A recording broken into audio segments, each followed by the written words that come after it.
Well, good morning, everyone. It is a pleasure to have you all here today, and it's an honor to call this ceremony to order. We're going to follow the program almost to the letter. What we don't really know is how long it's going to last. We think we're going to be here for a solid hour, but the good folks at American Legion Post 470 have invited everyone over for a fish fry and chicken lunch. So I'm going to try to get us done in 15 minutes if we can do it.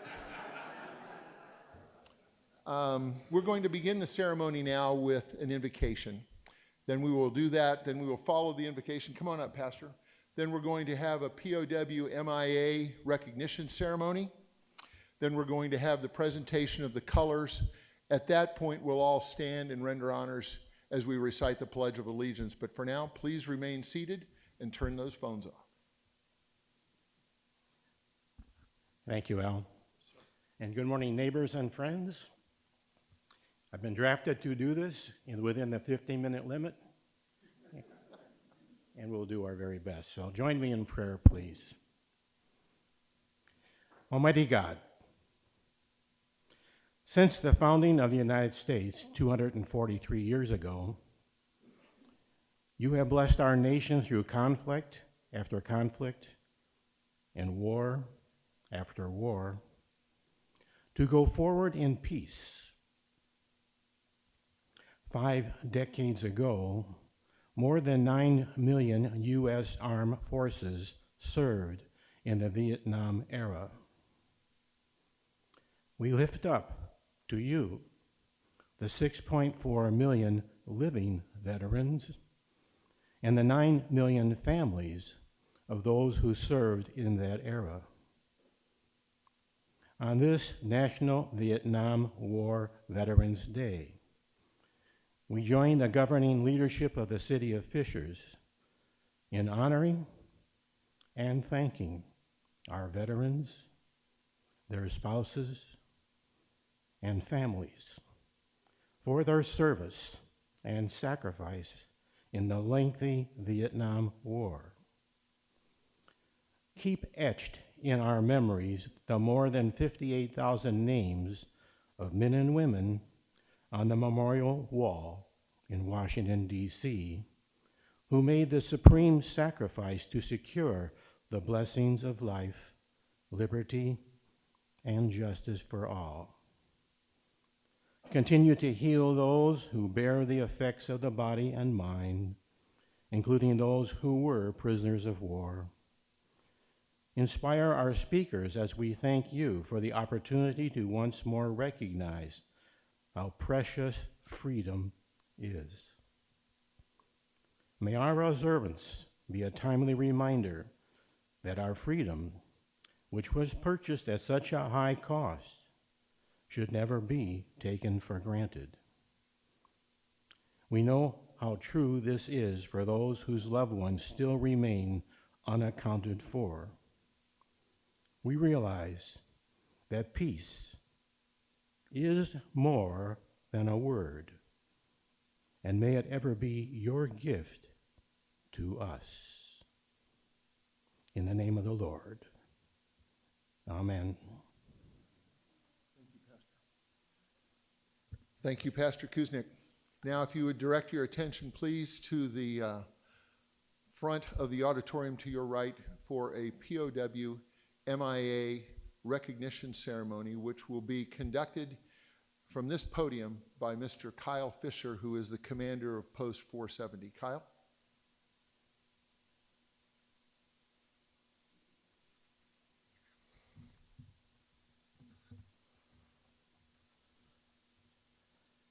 A POW MIA empty chair is placed at all official meetings of the American Legion as a physical symbol of thousands of American POW MIAs still unaccounted for from all wars and conflicts involving the United States of America.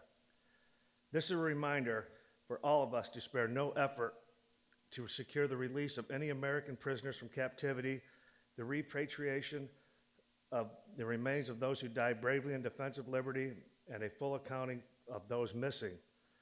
Let us rededicate ourselves to this vital endeavor. Place the POW MIA flag on the empty chair.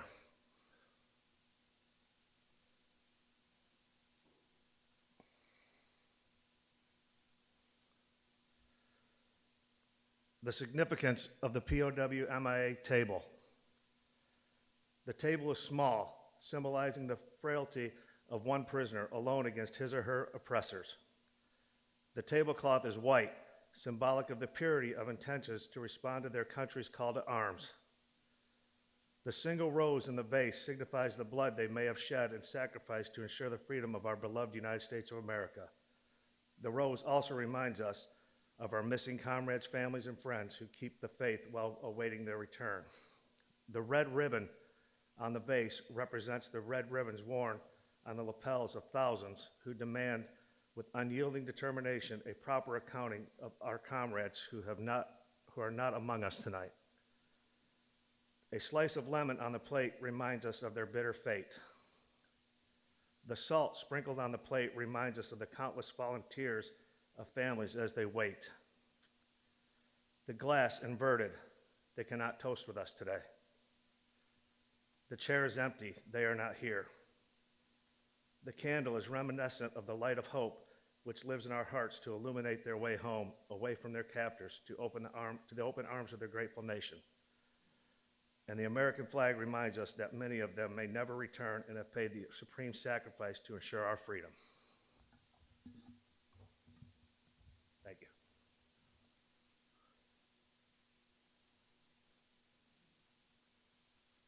Thank you, Post Commander Fisher. Now, if you would all please stand for the posting of the colors, and then I will lead us all in the recitation of the Pledge of Allegiance. Thank you.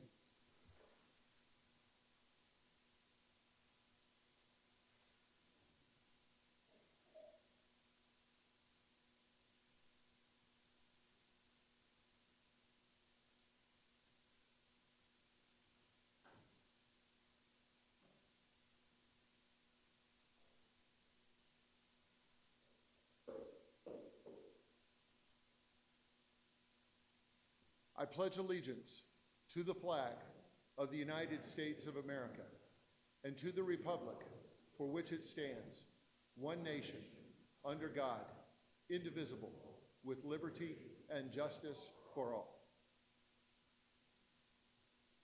Thank you, Post 470 Honor Guard. Ladies and gentlemen, you may be seated. Speaking first as Master of Ceremony, it's my great pleasure to welcome you this morning to the City of Fisher's annual observance of National Vietnam War Veterans Day. Whether you are a Vietnam War veteran to be honored, along with your spouse and family who may be with you and by your side, or whether you are one who is giving honor and expressing unity of spirit with Vietnam War veterans in attendance, it is my hope and the hope of all who have worked for weeks to bring this ceremony to pass that this will be a new benchmark of civic unity and an excellent expression of our collective patriotism, thinking, and appreciation. Thanks to all of you for being here. Hello, Tony. Boy, is it great to see you here. I just looked over and saw a friend. We veterans of America's armed forces who had any portion of our military service occur during the period of November 1st, 1955 to May 15th, 1975, regardless of duty location, and our families, have long known that we are veterans of an event in our nation's history identified as the Vietnam War. This is true whether we served in the country of South Vietnam, in the waters off her shore, or anywhere in the world, including within the United States. For some, memories now ranging from 64 to 44 years old of wearing the uniform of this country's armed services have long been suppressed, or worse, hidden away, and not shared or discussed with family or friends. For others, those memories have been shared a little bit, but by and large, Vietnam War veterans have patiently yearned for the light of a new era of patriotism, have waited quietly with hope that being in America's military during the Vietnam War would finally be recognized and understood by our fellow citizens as honorable service to others and before self. I am relieved and grateful that now, as envisioned by this ceremony and other acts of civil engagement during the year, Vietnam War veterans and their faithful spouses who awaited their safe homecoming may have the confidence that our country now understands that our service then is very worthy of fitting remembrance and sincere thanks now. That new era of patriotism has indeed arrived in the city of Fishers and across our country. At the invitation of our civic leaders, we Vietnam War veterans and our loved ones gather again today as we did for the first time a year ago today, but now in even greater numbers, to receive thanks from our country and from the city of Fishers, where we live, on its observance of National Vietnam War Veterans Day. We Vietnam War veterans also gather to greet one another and stand in the company of our fellow veterans with our spouses and families and with our countrymen and countrywomen, to recognize that our service and sacrifice and the service and sacrifice of our friends offered during very challenging times in our American society was both good and honorable. Speaking as a veteran who served during the Vietnam War period, it is my pleasure, on behalf of others assembled here, to thank you, Mayor Fadness, for your leadership, your patriotism, your advocacy, and for the good work offered by your staff and team gathered around us to have this ceremony today at this prominent civic location. To the men and women who are veterans of Vietnam War and who sit before you, sir, and to their spouses and family members, this ceremony and these moments convey in a most meaningful way that you and the city of Fishers today are with us in spirit and in deed. Emotionally and practically, you and the city of Fishers have our six like never before. Thank you, sir.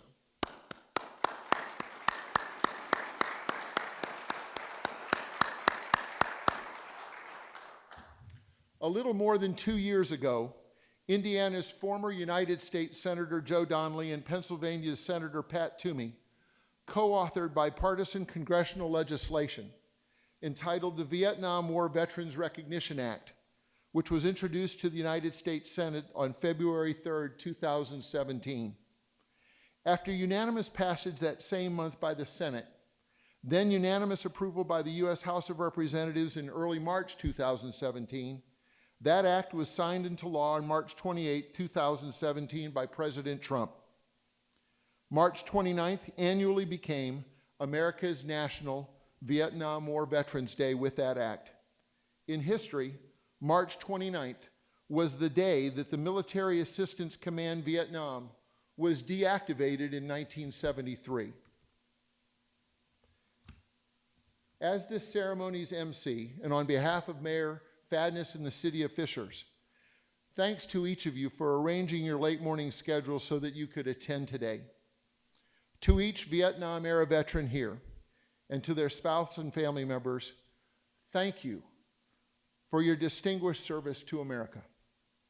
Respectfully, non-military folks can barely comprehend the realities of military life, and understanding the vitally important of spouses who often exist at the home front in an emotional vacuum caused by saying goodbye to a deployed spouse while trying to maintain some degree of consistency, balance, normalcy, and sanity for children who themselves are bearing unreal burdens caused by deployment is at best an empathetic guess, coupled with prayers for friends they don't really understand. Would each of you who are a Vietnam-era veteran please stand and remain standing?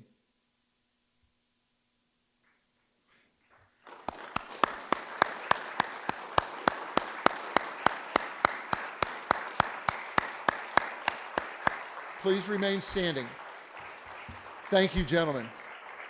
And to your spouses who are by your side, don't sit down, Jerry. Now, would all other veterans of America's armed services and those currently serving on active duty please stand as well?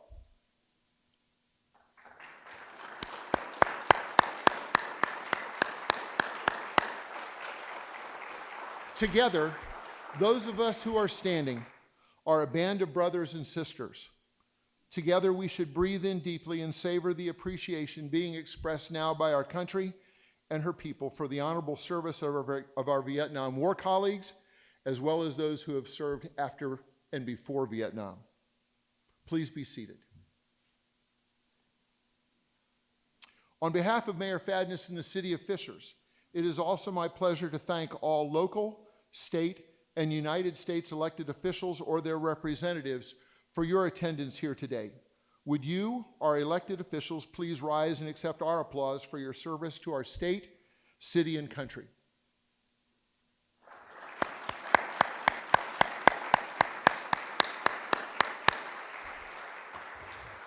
Thank you. Ladies and gentlemen, I now want to share with you a few thoughts about a friend of mine, a fellow shipmate, as we Navy types like to call ourselves, and today's guest speaker, Hospital Corpsman Second Class, Mr. George Stavropoulos. I also could call him Officer Stavropoulos or Stavropoulos, depending on which emphasis you want to give to his name, because after he completed his hitch in the Navy, he became a police officer in Seal Beach, California, and retired from law enforcement as a member of the Newport Beach Police Department.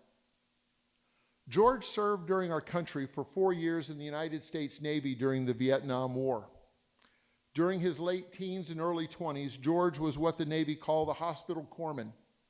He therefore served with what some have called a best friend in peace, and another calls them someone's worst enemy in war, the United States Marines. George's Marine buddies called him Doc, though in the Navy, when with his Marines, George dressed like a Marine, and he worked his tail off like a Marine. He also has the distinction of going to war with his Marines in Vietnam. On July 2nd, 1967, George and his Marines, Company C, 1st Battalion, 9th Marines, 3rd Marine Division, were in a fight with a vastly numerically superior enemy force, and their lives were at tremendous risk. George is going to share a few observations about that crucible period of action in his life, and he'll reflect upon what being a patriot then and a Vietnam War veteran now means to him. But what George will not mention on his own initiative is that while serving and fighting with his Marines, he distinguished himself through actions that were recognized with 4 Purple Heart medals and the Silver Star, America's 3rd most senior medal for valor in combat, surpassed only by the Navy Cross and the Medal of Honor. His Silver Star citation reads as follows: "For conspicuous gallantry and intrepidity in action while serving as a platoon corpsman with Company C, 1st Battalion, 9th Marines, 3rd Marine Division, in connection with operations against the enemy in the Republic of Vietnam. On 2 July 1967, Company C was assigned the mission of reinforcing another unit which was surrounded by a numerically superior North Vietnamese Army force and had sustained numerous casualties. As his company moved forward and came under enemy small fire, Hospitalman Stavropoulos, with complete disregard for his own safety, fearlessly moved about the fire-swept area administering medical aid to the wounded of both companies. When the evacuation of those casualties had been completed, Company C was suddenly subjected to an intense enemy artillery attack. Although he sustained a fragmentation wound, Hospitalman Stavropoulos continued to maneuver throughout the enemy fire to treat the numerous wounded Marines. Ignoring his own painful injury and exposing himself to the hostile fire, he was wounded a second time by enemy grenade fragments. However, he steadfastly continued to crawl among the casualties, rendering medical aid. Finally, weakened by his wounds and unable to provide direct aid, he instructed nearby Marines in the proper techniques for administering first aid to the remainder of the wounded. Only after all the casualties had received medical attention and had been evacuated would he permit treatment of his own wounds. His resolute determination and sincere concern for the welfare of his comrades undoubtedly saved the lives of numerous Marines and were an inspiration to all who observed him.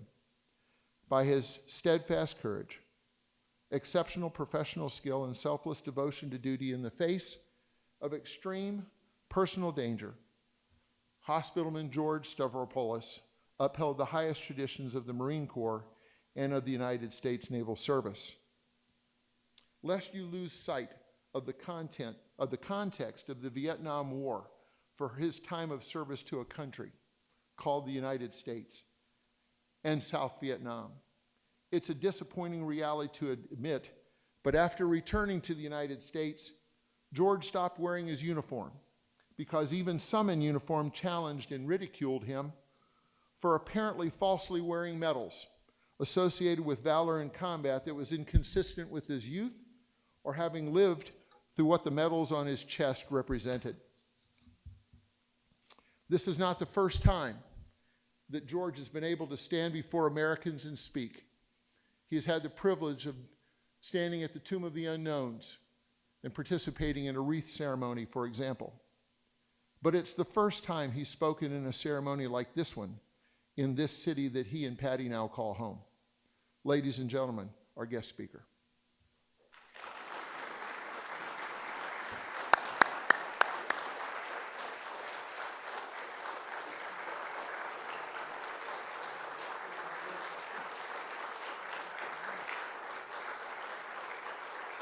Thank you. Thank you.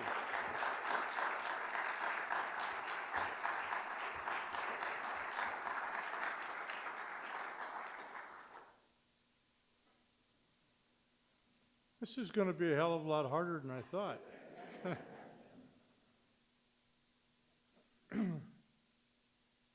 Mayor Fadness, thank you very much for what you've done for the Vietnam veterans, myself included.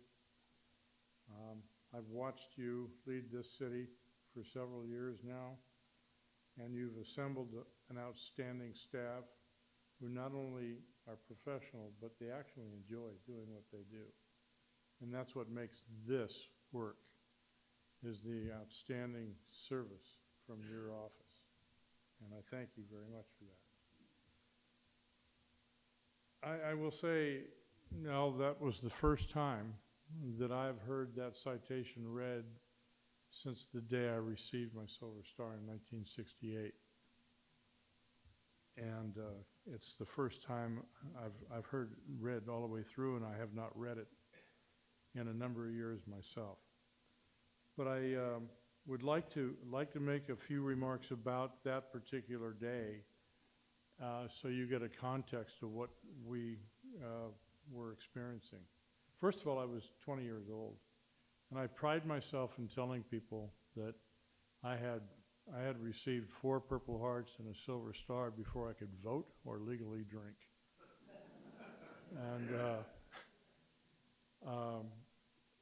And some of that came with a great deal of difficulty, having been challenged by senior NCOs and some junior officers, because I believed that wearing at that time primarily four Purple Hearts was just not seen. Not to say that I was the only one that had that many, but it's just not that common. I would like to also say that I had received 2 of those Purple Hearts prior to the 2nd of July, for which I received the Silver Star, and 2 more Purple Hearts. I was not aware of that, by the way, for several months after I was wounded. Also not mentioned in the citation is that I got shot twice too. Just an all-around bad day, you know. We started off the morning of July 1st, 1967, having been relieved by Bravo Company, B Company, 1st Battalion, 9th Marines, also known as the Walking Dead, if you don't know that.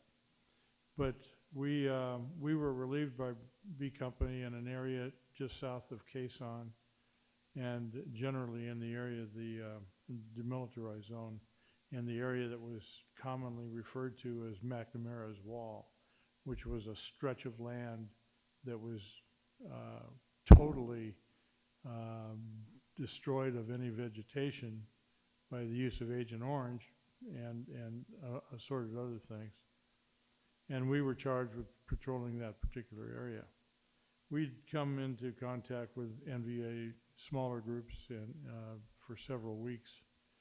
And on the 1st of July, when we were relieved by B Company, we went back to our base camp, which was at Dong Ha, Vietnam at the time, and thought we were going to get about 4 or 5 days rest because we'd been out in the field for about 5 weeks. We settled in to having a good time with what you could do with the beer we drank there. But it was a nice time to take a shower and put on some clean clothes and relax. The next morning, I went to the PX at Dong Ha and realized that for some reason I needed to get back to our base camp. And so I abandoned what I was about to purchase and went back in time to find my company getting ready to enter some helicopters and go assist in the removal of Bravo Company's dead and wounded, without any idea of the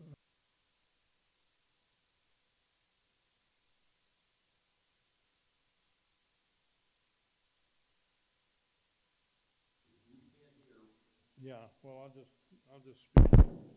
Okay. Gotta See, have that's all it takes, just yeah. a tap, man. Yeah, just a touch.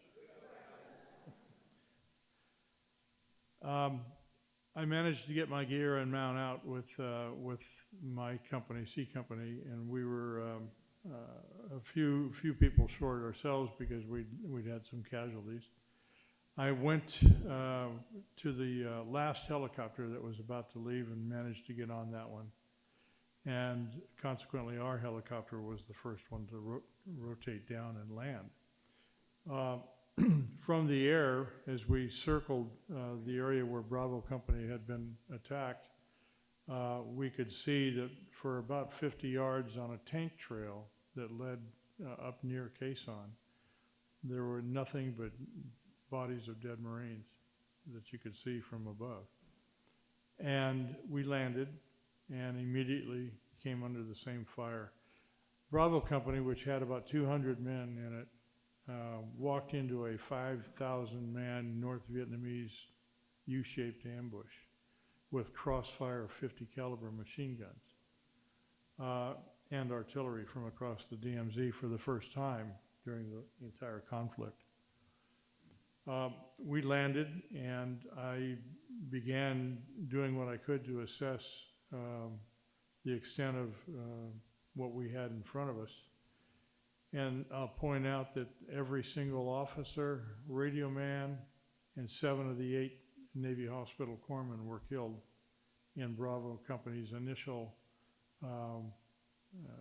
engagement that lasted less than 20 minutes. And they had over 100 KIAs in 20 minutes or so. They had only 6 men of the entire company that were not wounded in that conflict. By the end of the day, I was the only Navy hospital.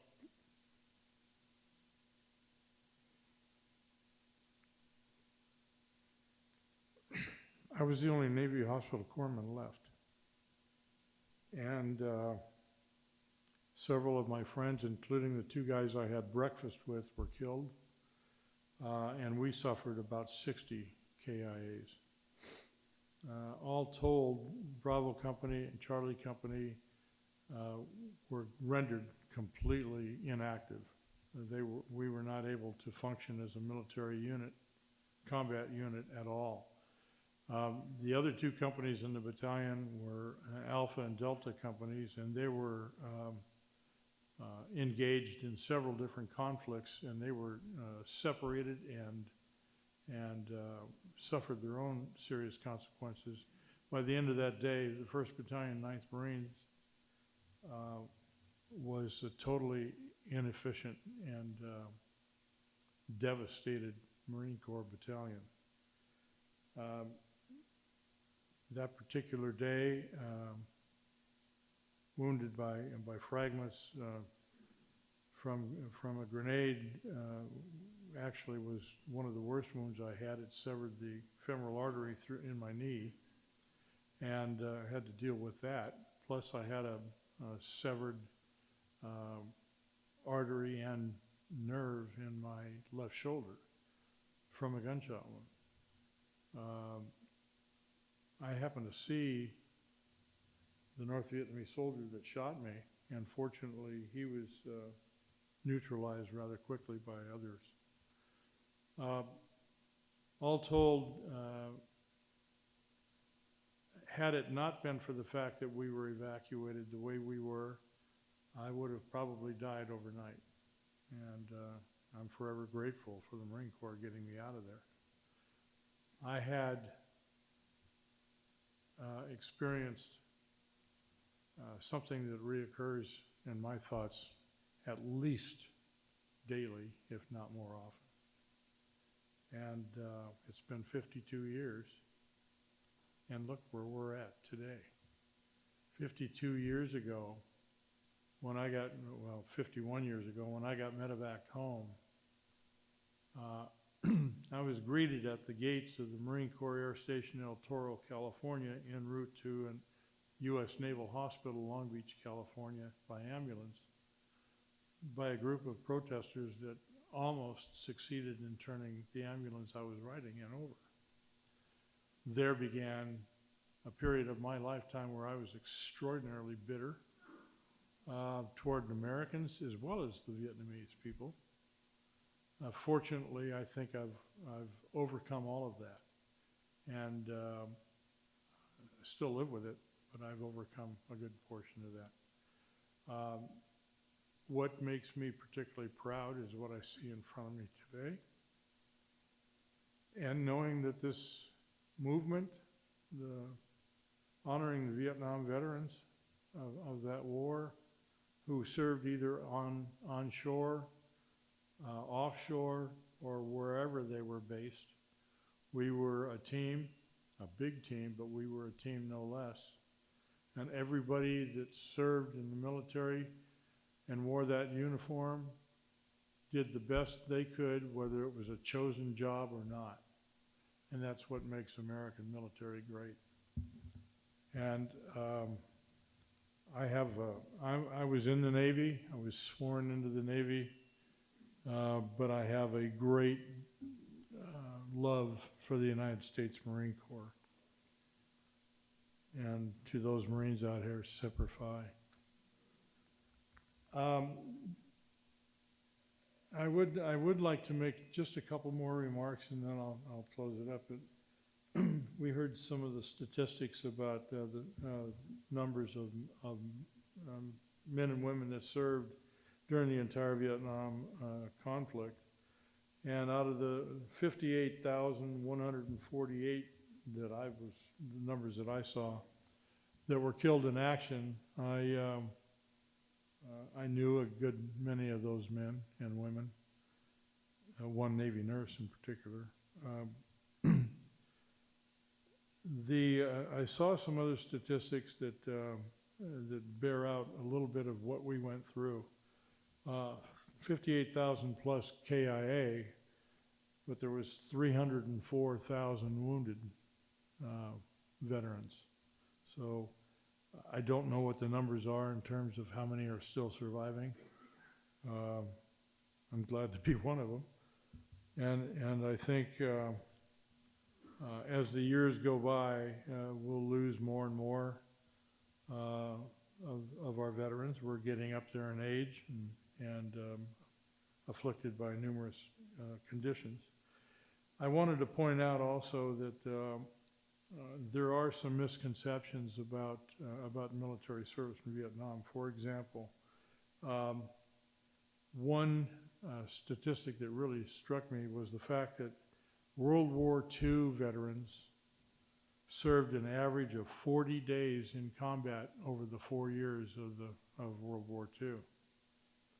Conversely, the servicemen and women that served in Vietnam averaged 240 days of combat in 13 months, generally. 2/3 of all those serving in Vietnam were volunteers. That's an important thing to remember. We had a draft back then, but still 2/3 of us were volunteers. And I volunteered over and over and over again and didn't get selected to go until just after my father died. So the fact that I was a volunteer and that 70% of us, or 2/3 of us, I should say, were volunteers. Conversely, 2/3 of the men and women who served during World War II were drafted. Were not volunteers. The average age for killed in action in Vietnam was 23 years and 11 months. The proudest statistic that I came across has a direct reflection on the kind of work that I did in Vietnam, and that was as a Navy hospital corpsman. I'm proud to say that less than 1% of all those wounded who managed to survive the first 24 hours, less than 1% of them died. That's an amazing statistic given some of the enormous injuries that I saw and that I know that other people suffered. Less than 1%, and that's attributed to the type of training that I had and other military medics had, as well as the helicopter crews that dared land to pick up the wounded and dead and move them out more times than not under fire. And finally, the medical people that took care of them in the battalion aid stations and the field medical hospitals onto bigger hospitals. Less than 1% who survived the first 24 hours died after that. That's an amazing statistic. I went way beyond my 5 minutes, and I apologize for that. I want to thank you again for all of us veterans that are standing here. I don't presume to speak for all of you, but I think it's safe to say that we are becoming more and more grateful for places like Fishers, Indiana, who are going to commemorate this day and honor us as veterans. We're finally being accepted, folks. We're finally being accepted. God bless you all. Thank you.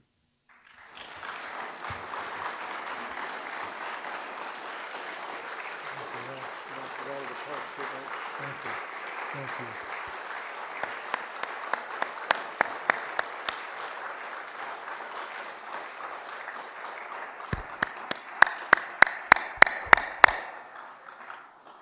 Please be seated. Thank you.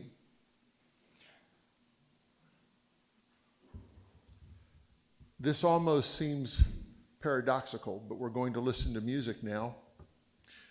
And we're going to hear the hymns and the songs of our respective armed services. George mentioned it. Everybody served. Some people were on the ground. There were a lot of people who never left the United States. I have a friend who attends East 91st Street Christian Church. He's a medical doctor, a medical service corps gentleman.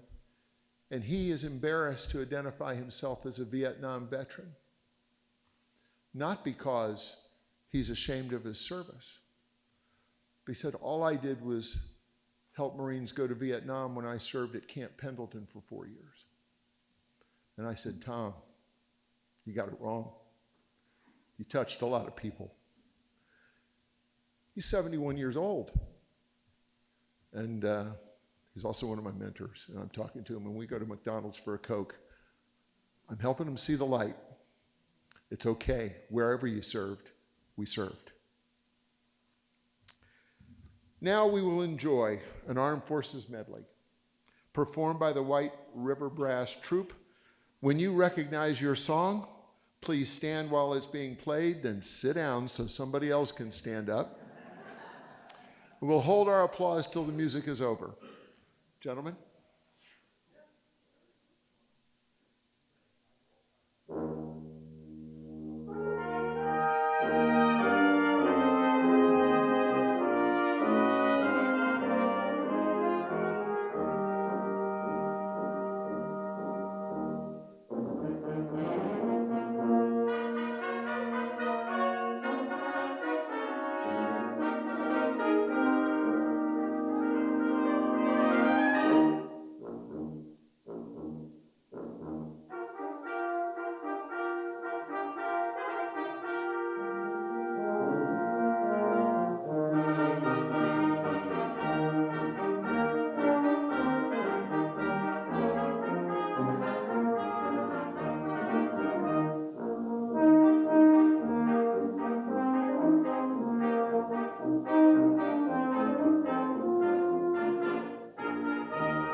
my father-in-law, God bless his soul, I said, Dad, what's with that line in the Air Force that says we'll go up in fame or down in flames? I just could never, he says, yeah, all you got in the Navy is a drinking song. Anyway, I married his daughter, I won. Mayor, the floor is yours, sir.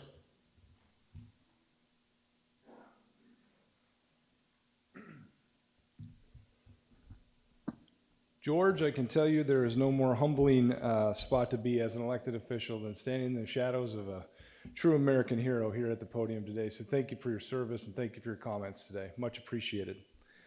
Al, please give him a warm round of applause for the work that he does.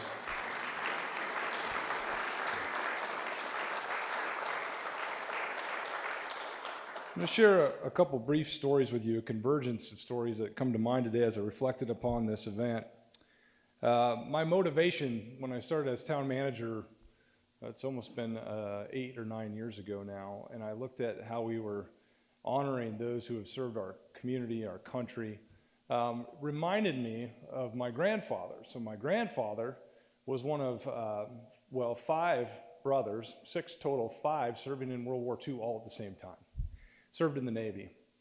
And I recall about the time I became town manager, my grandfather, who was a wonderful man, passed away, and my dad and I were talking about my grandfather. And my dad and I were reflecting, we were having a beer, we were having a conversation, as fathers and sons do after an event like that. And he said, you know, I wished we would have taken Dad, Grandpa, on one of those flights to DC to see the World War II memorial. And it was probably the biggest regret my father had about the last years of my grandfather's life. And he said, we just ran out of time, and I wish we would have done that.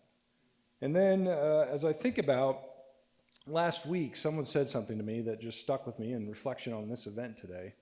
I was, as local government goes, we filled a pothole. And we don't have nearly as many potholes as Indianapolis, but we do have some potholes from time to time. So this elderly gentleman, we filled his pothole, he sent me an email. In the last line of his email, he said, well, I owe you a debt of gratitude. And as I was thinking about the event today, that term seemed so appropriate in what we're trying to accomplish today. We owe all of you a tremendous debt of gratitude. This country does. It has for 50 years now or more. And I think today is but a small token of appreciation to rebalance those scales, because that debt has been long overdue, and it's time that we cash it in. So this pin that we're going to share with you today, what's important for me to convey to you is that you should wear it with pride, but more importantly, I want each and every one of you to know this, that your community, this mayor, this community is proud of you and what you did on behalf of our country. And as you walk around our community, as you walk our parks, live in our community, understand that this is a city that appreciates you and is proud of you. And so with a sincere debt of gratitude, thank you on behalf of the entire city of Fishers. And Elle, let's commence with the pinning.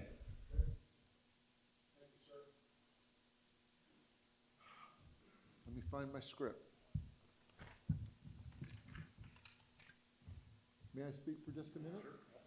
Okay. This is not only, as I was walking in here this morning, we're a commemorative partner with this national commemoration. We found out about this and we went and pursued it. We have a document that says we're official. We have a flag. The mayor, because we are a commemorative partner, is going to do something on behalf of America when he presents each Vietnam War veteran this lapel pin, and I'm wearing one. I got mine last year at our first ceremony. All armed service veterans who served any part of their military career during the time frame of November 1st, 1955 to May 15th, 1975, regardless of duty location, this next part of the ceremony is for you.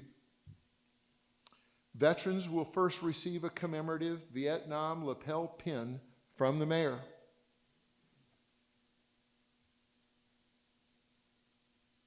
Wives will receive a carnation if you are here. And if your wife isn't here, take one and give it to her, gentlemen. And I saw a woman stand up. Ma'am, are you a service member yourself? Thank you, ma'am, for your service. A lot of this gets focused on men right now. So when you come forward for your pin, give your husband a flower. If indeed you are so blessed. Thank you, ma'am.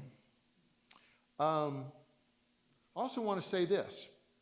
All veterans will then receive a pair of letters of thanks over there. And they are written by students at Fishers Junior High and HSE Senior High School who are engaged with the We the People program. And I'm going to say a few words about that because as I was doing my research, I think there's a circle here that we've got to complete about that program. We're also going to present you with a copy, thanks to the Veterans Administration who have brought them, a copy of the proclamation that President Trump signed that kicked all this off. Please bear with me for a minute. The primary goal of the We the People program, with its full title, We the People, the Citizen, and the Constitution, is to promote civic competence and responsibility among Indiana's elementary, middle, and high school students. The program includes an instructional component focusing on enhancing students' understanding of the institutions of American constitutional democracy and discovering the contemporary relevance of the Constitution and the Bill of Rights. Are there any students here from high schools? Are there any parents here who have students in either HSE or Fishers? Because both schools are involved. These letters, you are, stand up. Just go ahead and let us see parents. It's okay. You guys breeded well. You have birthed children. Way to go. Thank you. And there's also a culminating activity inside this organization where they have a simulated congressional hearing before judges, and they're evaluated for their versatility and their awareness. While preparing my remarks, I thought it appropriate to note that the Constitution is also pertinent to all who serve in America's armed services. Now, you probably know where I'm going. Listen to these words, because we all said them in one form or another. I do solemnly swear or affirm that I will support and defend the Constitution of the United States against all enemies, foreign and domestic, and I will bear true faith and allegiance to the same, and that I will obey the orders of the President of the United States and the orders of the officers appointed over me according to regulations and the Uniform Code of Military Justice, so help me God. The kids are giving you letters, us, about their understanding of the Constitution that we took oaths to protect against all enemies, foreign and domestic. Parents, make sure you tell your kids that, because that completes the circle of transmission of values in our society. Because the city of Fishers sought and was identified as a partner with the nation's Vietnam War commemoration, we were able to obtain these Vietnam Veteran lapel pins, 4 words, from the National Vietnam War Commemoration Program staff. These Vietnam Veteran lapel pins are presented to veterans of the Vietnam War by Mayor Fadness on behalf of this country. I received mine last year, as I said. It is the hope of the Vietnam War Commemoration staff that they will be received today by each of you as a truly lasting national memento of America's gratitude for your service during the Vietnam War. Now, I added this stuff yesterday as a result of talking to a couple more veterans. Please wear it proudly. Perhaps by doing so, you will be asked about it and about yourself. Perhaps by doing so, you will be so fortunate to have a conversation. And if your home life was a good story, please consider your recollections of what it meant to have your loved ones back home to return to when your deployment was over. Share a thought or two about that unique military domestic culture, because it's still a reality today for those who wear the uniform of America's armed services, and for their families who also fret, wait, and pray for their deployed mom or dad, brother or sister, uncle or aunt to return home safely. These conversations bridge gaps of patriots generationally. They are a great privilege for us to offer a tactful explanation about our military service to someone who is genuinely asking about it. And who better to tell them than a veteran who has lived it and can articulate truth from a first-person perspective. Many Vietnam veterans remember very well at a personal level, and George, you mentioned this a little bit, how misinformation, distortions, and disrespectful agendas once permeated our country and literally made life, while serving and afterwards, a living hell for them who did serve, their families, and their patriots who responded to a call to duty. Over here is an Army Lieutenant Colonel. Sir, thank you for wearing your uniform today. He is affiliated with the Indiana Guard. Is that correct? He shared with me, he says, I've had how many deployments? He's had 4 tours overseas. And he says, I'm welcomed home. He's here today because he heard about this on social media, and he's come to stand among a band of brothers. Those conversations that uniform, and for those of us who are wearing this pin can start, are your contributions today and tomorrow as you continue to serve our country and transmit values. Now, before I ask all Vietnam War veterans and their spouses to come forward, Mayor, it's a great pleasure to ask George to come forward, please. Thank you again for sharing, George, your thoughts and for your service to our country as a hospital corpsman in the United States Navy. The mayor is going to give you your Vietnam veteran lapel pin first and pin it onto your lapel as a gesture of respect and friendship so that you can then join him in presenting every other veteran their lapel pin as well. Mayor, the honor is yours, sir.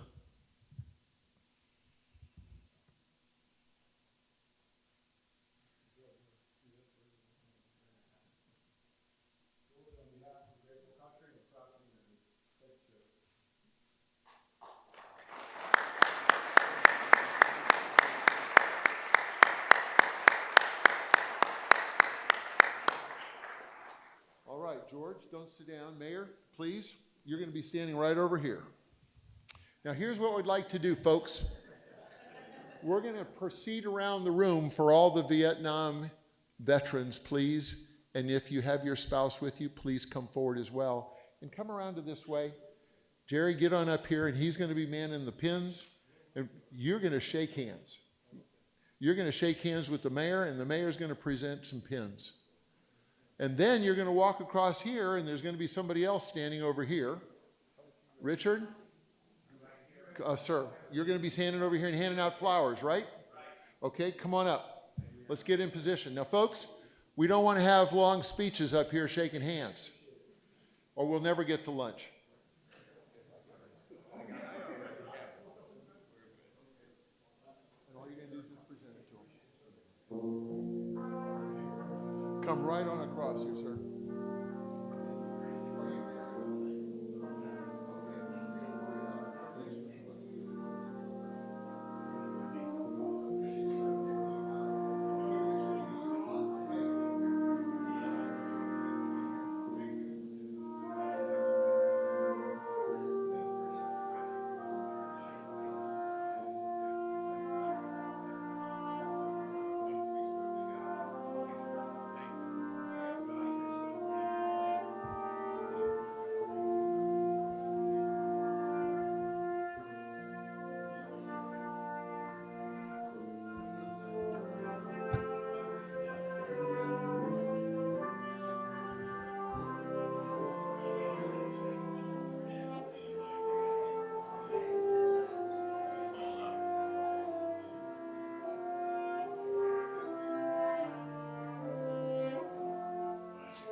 Second time back, sir. Thank you, sir. I just want to thank you for your service. I'm TA Howard, and I very much like to have the presence of your staff in Hamilton County too.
Morning, sir. How you doing?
There was a gentleman who just said this is one of the best days of his life. Man, knocked it out of the park, sir. Thank you. Now, let me just go ahead and wrap things up a little bit. We've got a few administrative announcements that we have to make. First off, this is an annual observance, National Vietnam War Veterans Day. It's going to occur every year in the city, going forth on the 29th of March. It will happen every year. It's part of the city's attempt, and might I add a good one, to be identified as a patriotic city. There's going to be a Flag Day that this city experiences later on this summer, but before then, we're going to have a Memorial Day service on Monday, May 27th at 10 o'clock in the morning. And if the weather cooperates, we'll be out at Liberty Plaza, and if not, we'll be in here.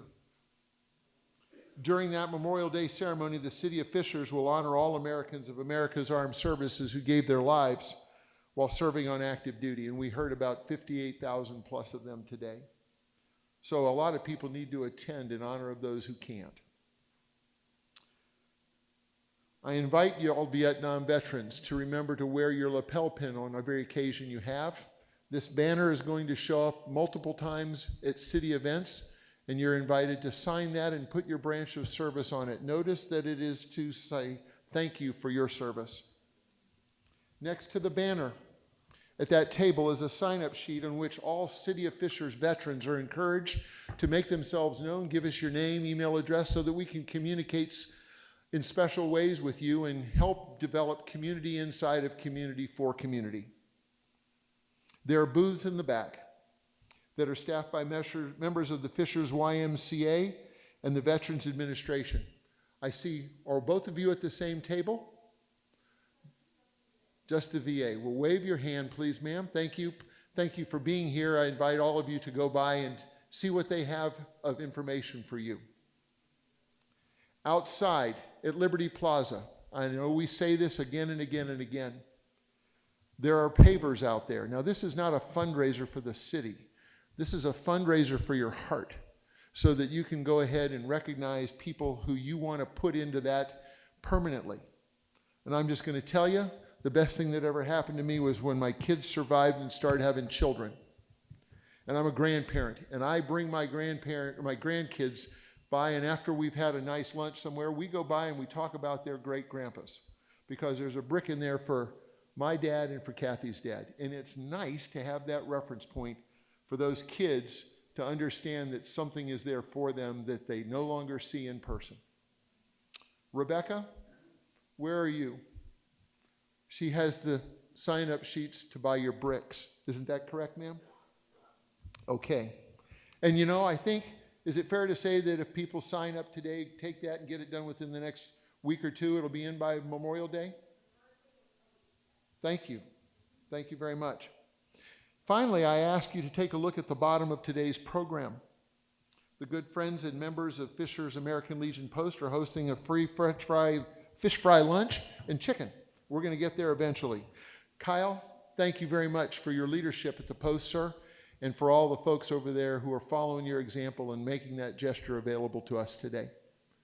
You're welcome. I suggest if you're going there, go out the north end of this municipal complex, go past the back end, go north on Lantern Road and turn right at the circle, and the Post is right there on the right by the railroad tracks, probably less than 5 minutes from here. Mayor Fadness, thank you again, sir. Your dignity of office, as well as your own participation and voice, have been crucial, and they've meant a lot to us, sir. Thank you. Your participation by presenting these pins was very special. Now, I want you all to know we're going to do that over and over and over until every Vietnam veteran has a chance to receive a pin from the city through the year 2025 when the commemoration wraps up. People, talk to your friends. Contact the mayor's office. We'll figure out how we're going to do that. It may be every 2 or 3 weeks for 15 minutes in the mayor's office. People come up and get their pin, but they are available, and we want to give them to people, and so does the mayor. By the way, do you know what's on the back of this? It says, "A grateful nation thanks and honors you." Very small, but it's there. Mr. Mayor, thanks on behalf of America for doing it. Okay, I think we're done. Pastor Kuznick, would you come up? Why don't you do two things? Why don't you say grace for the lunch, and why don't you close us in prayer? Okay? You got it, sir. When he's done, we're done.